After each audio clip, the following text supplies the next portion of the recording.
গতকাল সন্দেশখালীতে যাবার পথে বাধাপ্রাপ্ত হওয়ার সময় জনৈক পুলিশ অফিসার পাঞ্জাবি হওয়ার দরুন তাকে বাদানুবাদের মধ্যে খলিস্তানি আখ্যা দিয়েছিলেন শুভেন্দু অধিকারী। তারই পরিপ্রেক্ষিতে আজ বিজেপির সদর দপ্তর মুরলীধর সেন লেন পার্টি অফিসে সামনে বিক্ষোভ। खालिस्तानी शब्द का प्रयोग किया है।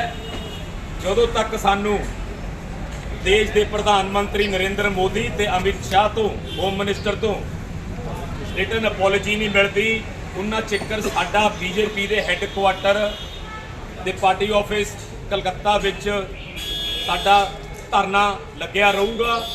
ते मैं सारी समूह संगत बंगाल दी नू अपील करदा कि हम हमा के उरे पहुंचो।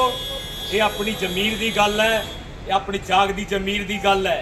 अज आपां सारियां नूं इन्हां ने आपां शहीदां दी कौम आ, अज इन्हां ने आपां नूं खालिस्तानी कहता। ये विषय अब सीमित सिर्फ बंगाल तक सीमित नहीं है, इसीलिए मैं हिंदी में भी बोलना चाहूँगा कि सबको हमारी ये अपील है कि इन्होंने जिस तरह से अपना देश के प्रति अपना खून बहाने वाले कौम को, जिस तरह से आज बीजेपी के लीडर्स ने संदेश खाली में एक सिख पुलिस ऑफिसर को जो अपनी ड्यूटी निभा रहा था, जसप्रीत सिंह, जिस तरह से उसको आज खालिस्तानी शब्द बोलकर प्रयोग किया है, उसके विरुद्ध में आज ये हमारा धरना बीजेपी के हेडक्वार्टर में लगा रहेगा जब तक हमें माननीय प्रधानमंत्री नरेंद्र मोदी जी और होम मिनिस्टर अमित शाह से जब तक इसके बारे में अपॉलोजी नहीं मिलती, यहाँ हमारा धरना चलेगा। मैं समूह सिख संगत को अपील करूंगा कि आप जल्द से जल्द बीजेपी के ये कार्यालय हेडक्वार्टर में पहुंचे। वाहिगुरु जी का खालसा, वाहिगुरु जी की फतेह।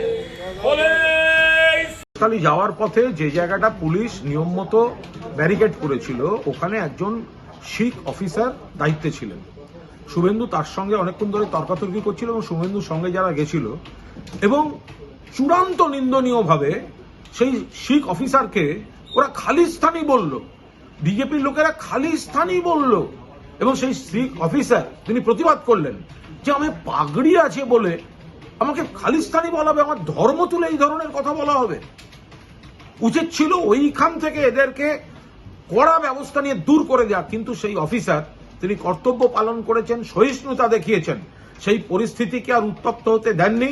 তিনি কড়া প্রতিবাদ করেও সেই ক্রোধটা সম্বরণ করেছেন। আমরা নিন্দা করছি, কিন্তু এ তো গোটা শিখ সম্প্রদায়কে অপমান। তার পাগড়ি থেকে খালিস্তানি বলা হচ্ছে এবং শুভেন্দু বা শঙ্কর ঘোষ বা বিজেপি নেতা নেত্রীরা কেউ ক্ষমা চাইল না, তারা ওই মবটাকে উস্কোচ্ছিল। তো ফলে এটা শিখ সম্প্রদায়ের অপমান। আমরা এটাই বলতে চাইছি, বিজেপি যেখানে যাবে সেটা তারা মানুষের ধর্ম তুলে কথা বলে, ধর্ম তুলে অপমান করে, ধর্ম তুলে খোঁচা দেয় এবং উস্কানি দেয়। ফলে এর থেকে অনেক বড় গন্ডগোলগুলো তৈরি করে দেয়। এটা পুলিশ অফিসার দায়িত্বশীল ব্যক্তি সামলে নিয়েছেন, এটা বড় অন্য গন্ডগোল হয়ে যেতে পারত। ফলে আমরা তীব্র নিন্দা করছি। অপমান করছে সর্বস্তরের বিজেপির নেতাদের উচিত ক্ষমা চেয়ে নেওয়া। এটা শুনলাম, যদি নিয়ে থাকেন এ তো স্বাভাবিক ব্যাপার। তাদের একজন সদস্য তার মাথায় পাগড়ি আছে বলে তাকে প্রকাশ্যে ডিউটি করছেন, ইউনিফর্মে ডিউটি করছেন এক পুলিশ অফিসার, তার পাগড়ি আছে বলে তাকে শুভেন্দু আর শুভেন্দুর লোকেরা খালিস্তানি বলবে, তো শিখ কমিউনিটির আঘাত লাগবে। তারা যদি কোনো কর্মসূচি নেন, নেওয়ার অধিকার তাদের থাকছে। মুখ্যমন্ত্রীও ঘটনার ঘোরতর মুখ্যমন্ত্রী নিন্দা করেছেন। মুখ্যমন্ত্রী তো বারবার বলেন মানুষের ধর্মটা মানুষের নিজের ব্যাপার, রাজনীতিটা রাজনীতিতে থাকুক, ধর্ম মেশাবেন না। এই কারণেই বিজেপিকে সব জায়গায় যেতে দেওয়া যায় না। যেখানে যাবে গিয়ে ধর্মের কথা বলে দেবে এবং মানুষের মধ্যে ভেদাভেদ করে আগুন লাগিয়ে দেয় এরা।